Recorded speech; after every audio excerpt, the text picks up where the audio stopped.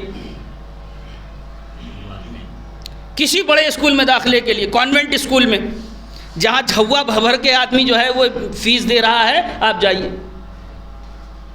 Interview کے لیے جائیں، ایک تو جلدی ایڈمیشن نہیں ہے، بڑی مشکل سے ایڈمیشن ہوا بھی، نام آیا بھی، تو اب بچوں کا نہیں، بچوں کے داخلے سے پہلے والدین کا انٹرویو ہوتا ہے۔ اماں ابا کہتے ہیں زندگی بھر نہیں پڑھا، بچے کے لیے پڑھنا پڑ رہا ہے۔ صلوات بھیجیے عظمت محمد و آل محمد۔ کیوں؟ کہا دیکھیے پڑھائی لکھائی تو الگ بات ہے، پڑھائی لکھائی بھائی اگر یہ بتائیے کہ اگر اتنا ہی بچہ ہمارا پڑھا لکھا ہے تو ہم اسکول میں داخلہ کیوں کرائیں؟ اسکول میں داخلہ کیوں کرائیں؟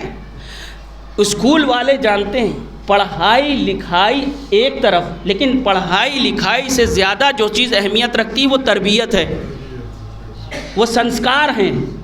اگر سنسکار اچھے نہ ہوں تو یاد رکھیے گا کہ پھر ایک انسان اچھا سائنٹسٹ تو ہو سکتا ہے، ایک انسان ممکن ہے کہ اچھا سائنٹسٹ بن جائے، اچھا ڈاکٹر بن جائے، مگر ایک انسان اچھا انسان نہیں بن سکتا۔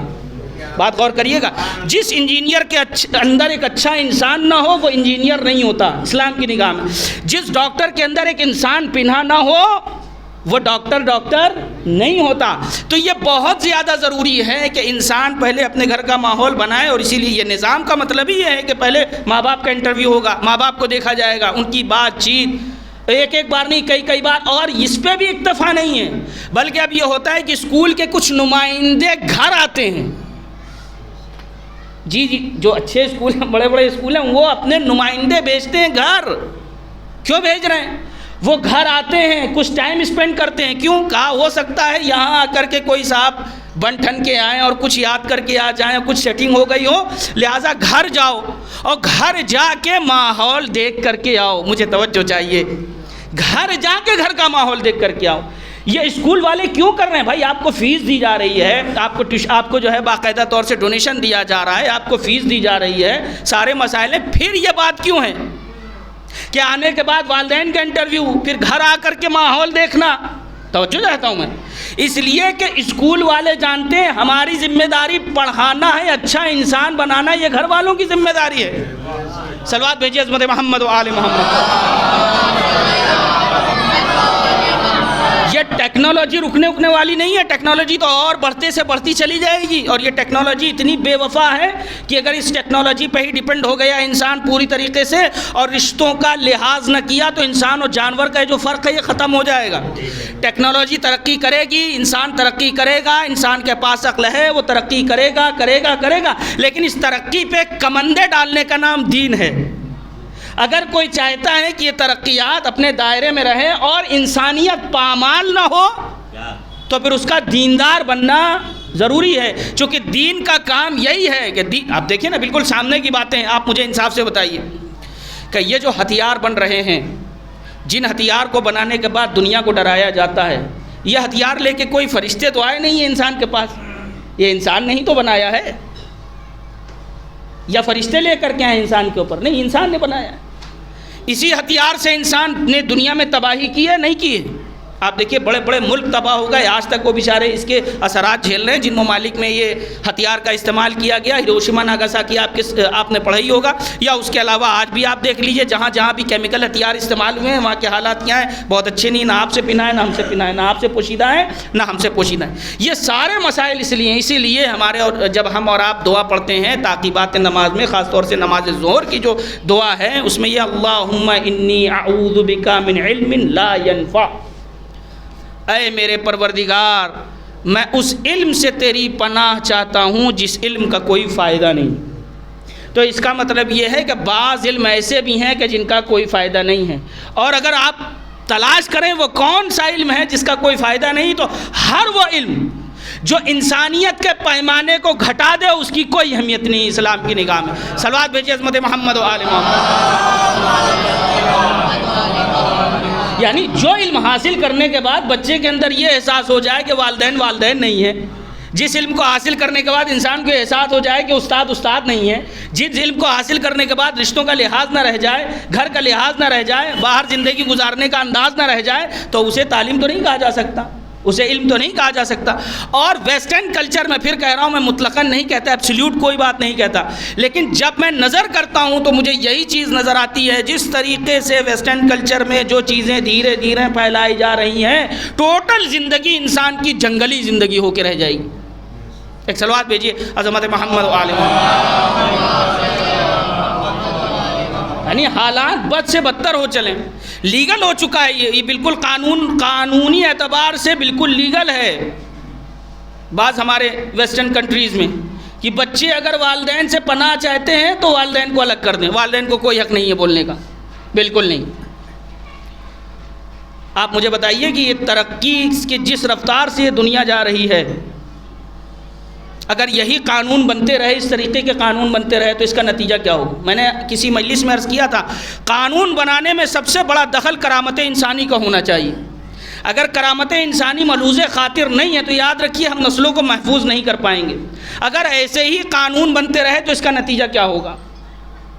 کہ والدین کی کوئی اہمیت نہیں ہے، اور اس کا ایک مثال دے دی جاتی ہے کہ صاحب انہوں نے ایک نظیر دے دی کہ بھائی وہ جیسے ایک پیڑ ہوتا ہے، ایک پیڑ جب جنگل میں پرانا ہو جائے، پھل دینے کے لائق نہیں ہے، تو اس کا ایک کام ہوتا ہے کہ بھائی اس کو چیر کے لوگ اپنے اپنے گھروں میں لے کے چلے جاتے ہیں، اور جا کر کے اس سے جو ہے وہ لکڑی سے فائدہ اٹھاتے ہیں۔ یہی کام آپ کا ہے، آپ بھی یہی کریے، غور کریے۔ اور اسی تصور نے دھیرے دھیرے اولڈ ایج ہوم کا تصور پیدا کیا، یعنی جو ہے وہ ورد آشرم بنائے جانے لگے، اور یہ کمبخت، یہ گندگی یہاں تک ہندوستان تک بھی آ گئی کہ ہم بھی جو ہے وہ جس ملک کے سنسکار میں ایسی چیزیں ہوں کہ ماں باپ، یعنی یہ صرف نہ سمجھیے کہ مسلمانوں کی بات ہو رہی ہے، ہندوستان میں جو ادیان ہے اس میں بھی ماں باپ کا بڑا احترام ہے، لیکن وہاں بھی یہ ورد آشرم جو کھل رہے ہیں، یہ کھلنے تو بعد کی بات ہے، پہلے تو یہ توجہ ہونا چاہیے کہ یہ نوبت آئی کیونکہ ورد آشرم کھولے جا رہے ہیں، یا ورد آشرم یہ جو کھولا جا رہا ہے یہ کیوں کھولا جا رہا ہے، اس کی کیا ضرورت ہے، اور اس کے لیے سخت سے سخت قانون بننا چاہیے۔ اب قرآن کا دیکھیے نظام،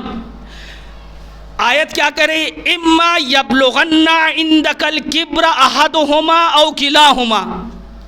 قرآن نے دیکھیے کیا خوبصورت اشارہ کیا، قرآن 1400 سال پہلے آپ سے گفتگو کر رہا ہے، کیا کہہ رہا ہے، وَقَضَىٰ رَبُّكَ أَلَّا تَعْبُدُوا إِلَّا إِيَّاهُ وَبِالْوَالِدَيْنِ إِحْسَانًا۔ اللہ کا نہائی فیصلہ یہ کہ عبادت صرف اس کی ہوگی اور اپنے والدین کے ساتھ احسان کرو۔ اما یبلغن عندک الکبر، اور جب وہ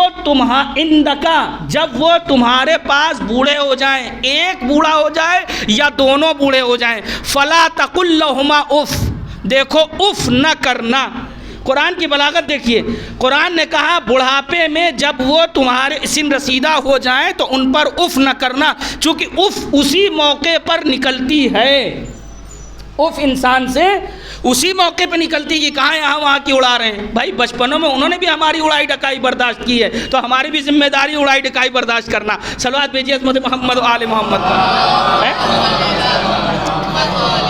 یعنی دونوں پہنچ جائیں یا ان میں سے کوئی ایک سن رسیدہ ہو جائے تو خبردار ان کو اف نہ کہنا، ان کو جھڑکنا نہیں، اور نہ صرف یہ کہ جھڑکنا نہیں بلکہ ان کے ساتھ نرم لہجے میں گفتگو کرنا۔ اب قرآن کی بلاغت دیکھیے، دنیا آج اولڈ ایج ہوم کا تصور پیدا کرتی ہے، اور کچھ سو کالڈ لوگ جو اپنے آپ کو کہتے ہیں ہم اسلامک اسکالر ہیں، اللہ جانے کہاں سے پڑھ لکھ کر کے ہیں مجھے نہیں پتہ، ٹی وی پہ آتے ہیں، اس پہ آ کر کے بولتے ہیں، وہ کہتے ہیں کہ اسلام نے بھی اس کا کوئی وہ خاص اشارہ نہیں کیا ہے اولڈ ایج ہوم کا تصور اسلام میں، چونکہ ایسا کوئی ضروری نہیں ہے، اگر بنانا آپ چاہیں تو اسلام میں بھی ممانعت نہیں ہے۔ عزیزان محترم، قرآن نے اشارہ کیا، قرآن نے کہا عندک الکبر، جب تمہارے پاس رہتے رہتے والدین بوڑھے ہو جائیں۔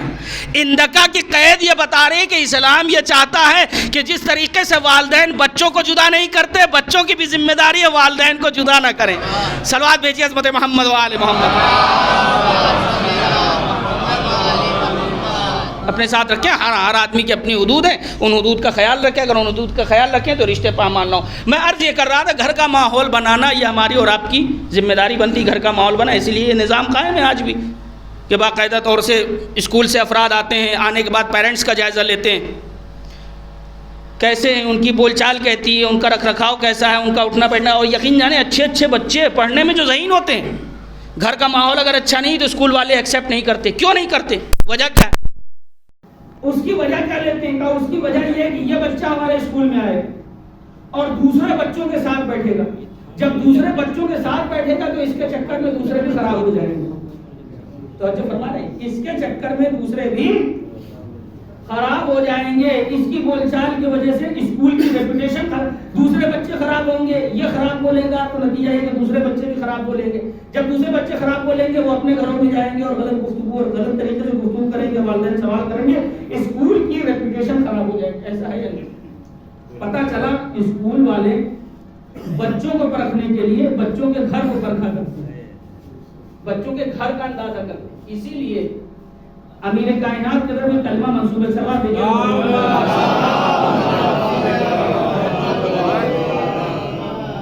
ارشاد ہے کن لولدک ما اردت ان یکون لک, اپنے بیٹے کے لیے ایسے ہو جاؤ جیسے تم ان کو آئندہ دیکھنا چاہتے ہو.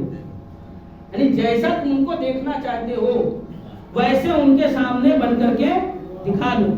اگر تم ان کو ویسا بن کر کے دکھاؤ گے تو ان کے لیے یہ چیز مددگار ثابت ہوگی. کسی موقع پر یہ روایت بھی پیش کی گئی, روایتیں سنن نسائی میں یہ روایت موجود ہے جو برادران اہل سنت کی بڑی معروف کتاب, کہ اتنا گہرا رابطہ ہے باپ اور بیٹے میں, اتنا گہرا ربط ہے کہ باپ کا جو اثر ہوتا ہے بچے میں آتا ہے, باپ کا جو اثر ہوتا ہے وہ بچے میں آتا ہے. اسی لیے کہا جاتا ہے کہ اگر انسان کو اس بات کا اندازہ کرنا ہو, یعنی اگر بچے کے اندر اللہ نہ کرے کفر کی جیسی کوئی چیز آئی ہے تو پھر کہیں نہ کہیں باپ کی چیز ہے جو اس تک منتقل ہوئی. بچے کے اندر اگر کنجوسی دکھ جائے تو تلاش کرے انسان تو کہیں نہ کہیں والدین سے یہ چیز, کبھی کبھی ایسا ہو بھی جاتا, آدمی کہتا ہے تم اتنے کنجوس ہو, تمہارے باپ تو ایسے کنجوس نہ تھے. یہ ایک مزاج ہے. یہی وجہ ہے کہ ہم قرآن پڑھتے ہیں تو ہم دیکھتے ہیں قرآن مجید میں جب جناب مریم کے پاس افراد آئے تھے تو انہوں نے یہی کہا تھا کہ تمہارے والد تو ایسے نہیں تھے. تو اس کا مطلب یہ ہے کہ بچوں کے اندر جو چیزیں ہوتی ہیں, مجھے توجہ چاہیے, وہ والدین سے بچوں تک منتقل ہوتی ہیں, جس کو توارث معنوی کہا جاتا ہے. یہاں تک اگر آپ کی اذان آ گئے بس ایک بات اور میں مجلس تمام کروں. تو اس کا مطلب یہ ہے کہ بچوں کے اندر جو اثرات آتے ہیں وہ والدین کے ذریعے ہی آتے ہیں. بچے جو اپنے گھر والوں کو کرتے ہوئے دیکھتے ہیں وہی بچے کرتے ہیں. جس کا بچہ جو کرتا نظر آئے یہ اندازہ ہو جاتا ہے کہ ہاں بھائی ان کے والدین کا بھی کہیں نہ کہیں کوئی زیادہ تر ایسا ہوتا ہے, زیادہ تر, میں نہیں کہہ رہا ہوں ہمیشہ ایسا ہی ہوتا ہے, زیادہ تر یہ ہوتا ہے کہ والدین کا بھی اندازہ ہو جاتا ہے. بھائی مجھے توجہ چاہیے, والدین کا بھی اندازہ ہو جاتا ہے. اب دنیا ہم سے نہ پوچھے کہ اصل میں اگر کسی کو یقین نہ ہو تو ہم آپ کو بتاتے رہے, نہ ہو تو آپ دیکھ لیجیے. یزید شراب کے نشے میں چور ہو کر ایک جملہ کہہ رہا تھا. کیا کہہ رہا تھا؟ لیتا شیاخی بے بدر لشہدو, اگر میرے بدر کے شہید ہونے والے آبا و اجداد ہوتے تو دیکھتے کہ میں کیا کر رہا ہوں. غور فرمایا, یعنی یزید کی شراب نوشی سے اور یزید کی بدکلامی سے ہمیں اندازہ ہو گیا کہ اس کے باپ کا عقیدہ کیا تھا, اس کے دادا کا عقیدہ کیا تھا.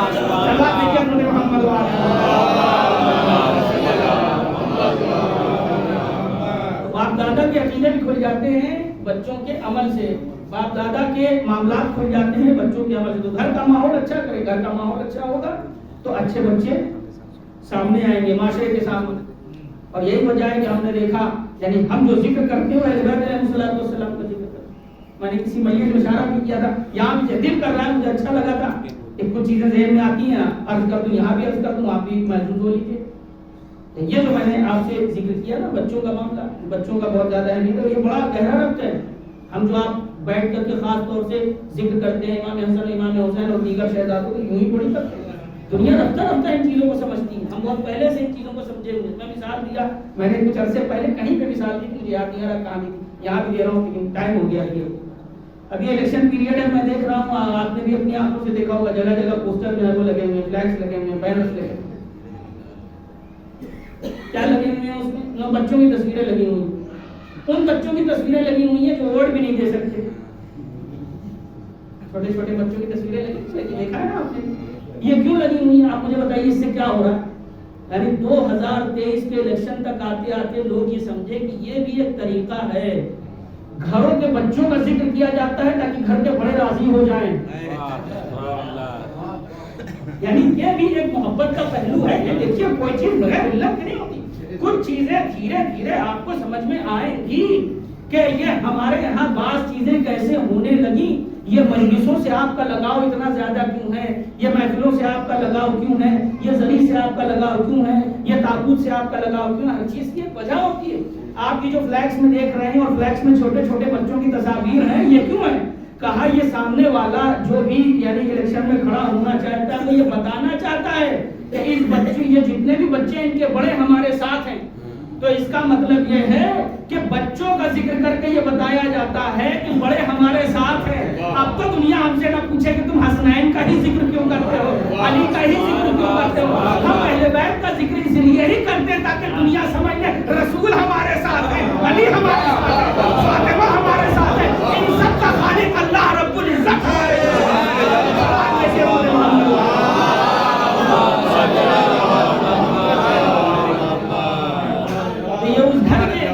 جس گھر کا ماحول اچھا ہوگا تو اس گھر کے بچے بھی اچھے ہوں گے. گھر کا ماحول اچھا بنانا ہماری اور استعمال کیجیے گا.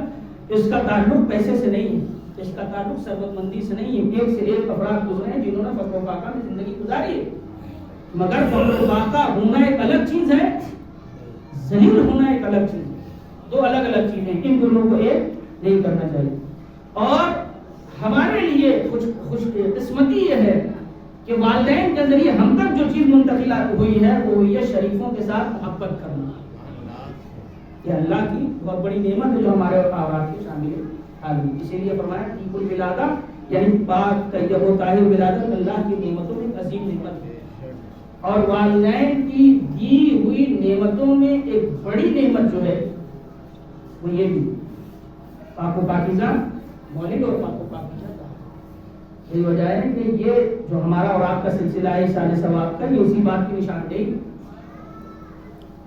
یہ اسی بات کا رمز ہے. شریف لوگوں سے محبت کرنا اور برے لوگوں سے نفرت کرنا، برائی سے برے لوگوں سے برائی سے نفرت کرنا. اصلاح کا بھی حکم ہے کہ بھائی اصلاح جہاں تک ہو سکے اصلاح کرے، نہیں ہے تو پھر انسان اس کو چھوڑ دے. اس کو ظاہر ہے کہ جب ماحول خراب ہونے کا اندیشہ ہو تو پھر ان کو چھوڑا جاتا ہے اور ساری دنیا اس چیز کو کرتی ہے. اسی کا نام ہمارے یہاں اصطلاح میں تبرہ رکھا گیا ہے.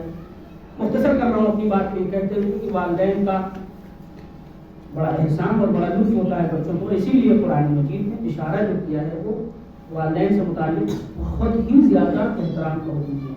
ہم میں سے نہیں ہوتے افراد کمی ہوں گے جو اس حد تک احترام ادا کرتے ہیں. والدین کا حق ادا نہیں ہو سکتی، بالکل نہیں ادا ہو سکتا. یعنی ایک چھوٹی سی روایت آپ کے سامنے بیان کرتا چلوں. ایک شخص آیا ہے رسول اسلام کی خدمت اور آنے کے بعد اس نے کہا اے اللہ کے رسول، میں کافی مدت سے تقریباً 7 یا 8 برس سے میں اپنے والدہ کی خدمت کر رہا ہوں، مسلسل خدمت کر رہا ہوں. اور عالم یہ ہے خدمت کرنے کا کہ اٹھاتا ہوں تو اٹھتی ہے، بٹھاتا ہوں تو بیٹھتی ہے، کھلاتا ہوں تو کھاتی ہے، نہ کھلاؤں تو شاید وہ کھا بھی نہ پائے. اس چیز کو بیان کریں تو اس نے جملہ کہا کہ اے اللہ کے رسول، کیا میں نے حق ادا کیا؟ حق بنوت یعنی بیٹے ہونے کا حق میں نے ادا کر دیا. تو اللہ کے رسول نے ارشاد فرمایا، واضح طریقے سے روایت ہے، مسلسل علماء سے بھی آپ نے سنا ہوگا، میں سے بھی یاد کہانی کرا. ارشاد کیا ہوا پیغمبر کا؟ اللہ اکبر. قلت عظیم کے وارث نے عجب انداز سے جواب دیا کہ نہیں، تو حق ادا نہیں کر سکتا. اور جو اشارہ کیا وہ شاید ہم اور آپ سمجھ بھی نہیں سکتے، یعنی اس کو سمجھنا ایک مرد کے بس کی بات نہیں. رسول نے ارشاد فرمایا کہ وقت ولادت ہماری ماں نے جو درد محسوس کیا اس کے ایک حصے کا حق بھی دنیا ادا نہیں. اللہ تمہیں اس زندگی جیسی کئی اتفاقیاں ہو جاتی ہیں، ساری باتیں اپنی جگہ پہ، توبہ استغفار کرے، انسان کو تعلقات بحال کرے. رسول نے ارشاد فرمایا کہ اللہ تمہیں ایسی اگر کئی زندگیاں دے دے، وہاں عدد کا ذکر نہیں، اگر اللہ کئی زندگیاں دے دے اور تم یوں ہی خدمت کرتے رہو تب بھی تم اپنے ماں کا حق ادا نہیں کر سکتے، اس لیے کہ ماں کا حق بہت زیادہ ہے۔ اور ایک بات میں کہہ رہا ہوں، جو بڑے بھی ہو گئے کبھی آپ ان سے جا کر کے پوچھیے، میں برابر میں کچھ میں کہتا ہوں، والدین کی شفقت اتنی قیمتی چیز ہے، انسان کتنا ہی سمجھدار کیوں نہ ہو، تمنا کرتا ہے کہ ایک مرتبہ باپ اس کے سر پہ ہاتھ پھیر دے، ایک مرتبہ ماں کے زام پہ جا کر کے لیٹ جائے۔ آپ جا کر کے پتہ کر لیجیے، جو افراد اپنے کو بہت ذہین سمجھتے ہوں، بہت زیادہ ترقی یافتہ انسان، اگر آپ جا کر ان کے دل کو ٹٹولیں گے تو ماں باپ کی شفقت ڈھونڈتے نظر آتے ہیں۔ یہ تو نظام کائنات ہے، جو آیا ہے ایک نہ ایک دن چلا جائے گا، مگر حقیقت یہ ہے۔ اسی لیے ارشاد ہوا کہ جب انسان کو کوئی ایسی حاجت محسوس ہو، کوئی ایسا صدمہ، کوئی ایسا غم ہو، تو انسان کو چاہیے اپنے والدین کی قبر پہ جائے، اور جانے کے بعد ان کو وسیلہ کر کے اللہ رب العزت سے دعا مانگے، ان کو وسیلہ کر کے اللہ رب العزت سے دعا مانگے، اپنے ماں باپ کو وسیلہ کر، یعنی حد ہے احترام کی کہ رسول نے فرمایا کہ اپنے والدین کے ساتھ نیکی کرو۔ جب ایک صحابی آیا اور آنے کے بعد اس نے کہا کہ والدین ہمارے جو ہیں وہ مسلمان نہیں ہیں، فرمایا نہیں ہے تو کیا مطلب، تمہارا ان سے اللہ نے رشتہ بنایا ہے، لہذا تم اپنے والدین کے ساتھ ویسے ہی نیکی کرتے رہو جیسے ایک مسلمان والدین کے ساتھ نیکی کی جاتی ہے، اس لیے کہ یہ انسانی رشتہ ہے۔ میں توجہ چاہتا ہوں، یہ انسانی رشتہ ہے، اور اس میں ماں کے لیے خاص طور سے جو میں عرض کروں آپ کے سامنے کی، وہی صحابی آ کر کے پیغمبر اسلام کی خدمت میں آ کے کہتا ہے، اے اللہ کے رسول ما من فعل کبیر الا وقد عملته به، اے اللہ کے رسول کوئی ایسا گناہ نہیں ہے جو میں نے نہ کیا، کوئی ایسا گناہ نہیں جو مجھ سے نہ ہو۔ اب یہ تعبیر کس موقع کے لیے استعمال ہوتی ہے میں آپ کو بتا دوں، انسان انتہائی گنہگار ہوتا ہے تبھی اس طریقے سے گناہ کرتا ہے۔ اے اللہ، جیسے ہم اور آپ اپنے حالات کو بھی درجہ نہ کریں، کوئی ایسا گناہ نہیں جو ہم سے نہ ہو۔ اللہ کے رسول کے سامنے آ کر کے وہ صحابی کہہ رہا ہے، اللہ کے رسول کوئی ایسا گناہ نہیں ہے جو مجھ سے نہ ہوا ہو، کوئی ایسا گناہ نہیں، الا وقد عملته، مگر یہ میں نے کیا۔ حل لی توبہ، میرے لیے توبہ ممکن ہے؟ تو رسول نے کیا فرمایا، حل من والدیک حی، کیا تمہارے والدین میں سے کوئی زندہ ہے؟ تو فرمایا ہاں، ابھی حی یرزق، میرا باپ زندہ ہے اور اللہ کی طرف سے رزق پا رہا، میرا والد زندہ ہے۔ کیا فرمایا، اذهب الیہ، اس کے پاس جاؤ، اس کی پیشانی کا بوسہ لو، اس کے ہاتھوں کو چومو، اور اس کو وسیلہ بنا کر کے اللہ سے اپنے باپ سے کہو کہ وہ تمہارے لیے دعا کرے۔ میں توجہ چاہتا ہوں۔ اور جب وہ چلا گیا صحابی تو رسول اللہ نے دیگر اصحاب سے کہا کہ لو کانت الام حیہ، کہ اے کاش کہ اس کی ماں زندہ ہوتی، تو فوراً جو ہے وہ پوچھ لیا صاحب نے، یا رسول اللہ ماں ہوتی تو کہا اللہ ماں کی دعا کو کبھی رد نہیں کرتا۔ شاید یہی تو وجہ ہے کہ جب ایک بہادر پہلوان حضرت علی اکبر کے مقابلے میں آیا تھا تو امام حسین نے کیا جملہ فرمایا تھا کہ علی اکبر کی ماں سے کہو کہ علی اکبر کے وہ دعا ہے۔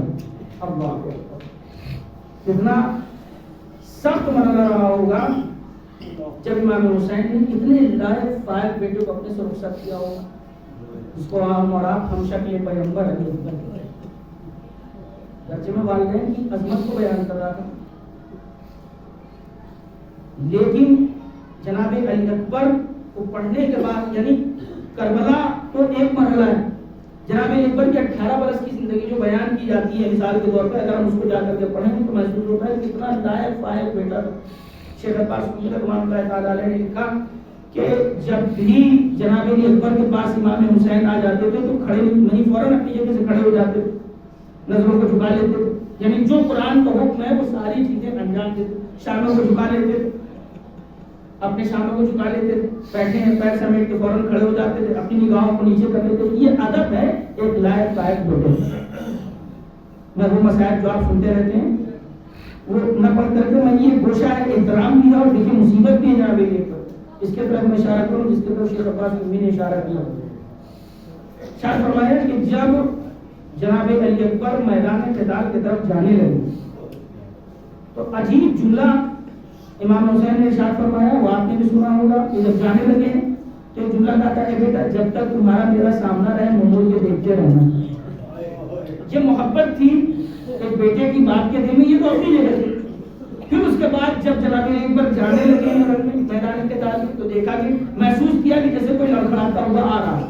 پھر جب پلٹ کے دیکھا تو کیا دیکھا؟ وہی باپ جس نے رخصت کیا ہے وہی باپ پھر پیچھے پیچھے چلا آ رہا ہے. غریبان شاہ نے فرمایا بابا آپ تو مجھے رخصت کر چکے. تو ارشاد فرمایا ہے بیٹا کاش کہ تم صاحب اولاد ہوتے تو تو سمجھتے کہ ایک جوان بیٹے کو رخصت کرنا کیا ہوتا ہے. خدا آپ کو کسی غم میں نہ رلائے سوائے غم اہل بیت علیہ الصلوۃ والسلام کے. بڑا سخت مرحلہ ہے میرے عزیزوں. یہاں پر شیخ فاضل نے نقل کیا کہ جب جناب اکبر میدان قتال میں آئے اور میدان قتال میں آنے کے بعد آپ جب زخموں سے چور ہو کر میدان قتال تشریف لائے تو جو بھی گرتا تھا وہ امام حسین کو نصرت کے لیے بلاتا تھا. مگر یہ اپنے باپ کا اتنا لائق فائق بیٹا تھا کہ اپنے باپ کی تکلیفوں کو اپنے آنکھ سے دیکھ چکا تھا. لہٰذا مدد کے لیے نہ بلایا بلکہ سلام بھیجا. یا ابا علیک منی سلام, اے میرے بابا آپ پہ میرا سلام ہو جو قبر اللہ. ادھر امام حسین جب پہنچے ہیں میدان قتال میں تو ارباب مخاطب نے لکھا کہ جب قریب پہنچے تو دیکھا کہ علی اکبر کا ہاتھ جگر پر ہے. پوچھا بیٹا کیا بات ہے؟ کہا بابا سینے میں برچھی کی یعنی ٹوٹ گئی ہے. اللہ سینے میں برچھی کی یعنی ٹوٹ گئی ہے. ایک مرتبہ امام حسین نے محسوس کیا جیسے علی اکبر کچھ کہنا چاہتے ہیں. کہا بیٹا کیا کہنا چاہتے ہو؟ کہا بابا جب بھی آپ میرے پاس آتے تھے میں احترام میں کھڑا ہو جاتا تھا, شانوں کو جھکا لیتا تھا یا دو زانو ہو کے بیٹھ جاتا تھا. اے میرے بابا آج آپ میرے سامنے آئے ہیں مگر یہ آپ کا لال اتنا زخمی ہے کہ آپ کے احترام میں کھڑا نہیں ہو سکتا. اے فرزند زہرا, ارے مجھے معاف کیجیے گا, جو احترام آپ کا ہونا چاہیے وہ مجھ سے ادا نہ ہو سکا.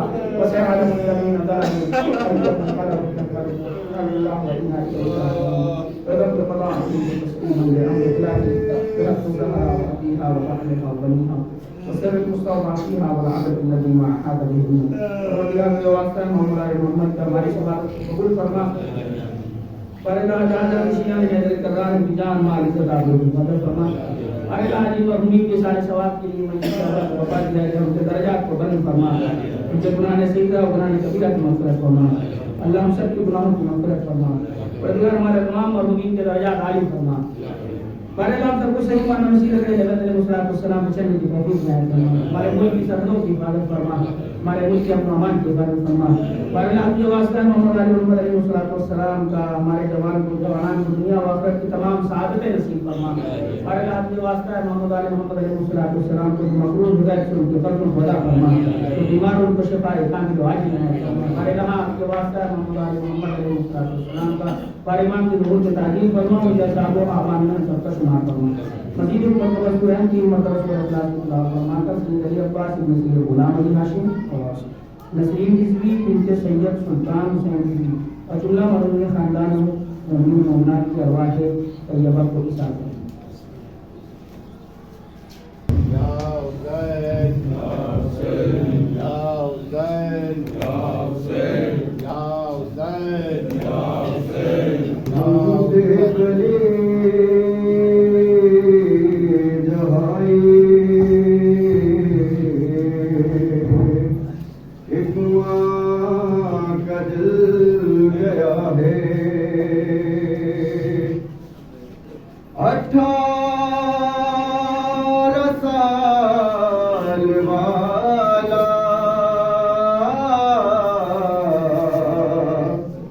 مقتل میں سو رہا ہے. اکبر کی لاش پر یہ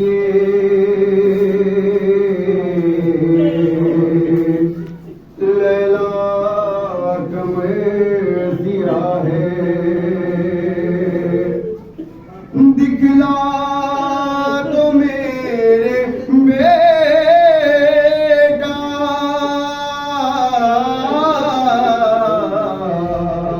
نیزہ کہاں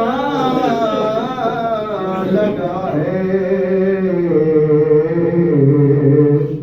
کیسے جیے گی بیٹا ماں دے تمہارے بعد لوٹا گیا ہے خانے فتح ہے تمہارے بعد. لیلا یہ رو کے